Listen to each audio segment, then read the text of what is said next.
আপনজন, তারাই আবার করছি কাঠি সামনে প্রিয়জন।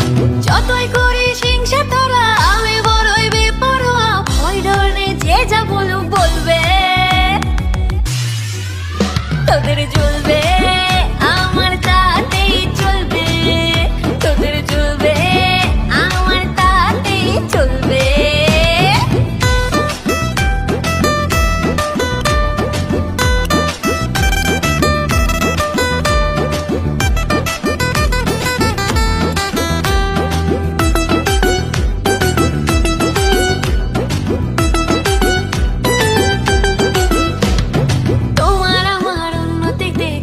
যাদের লাগে মুখের ওপর কাজে জবাব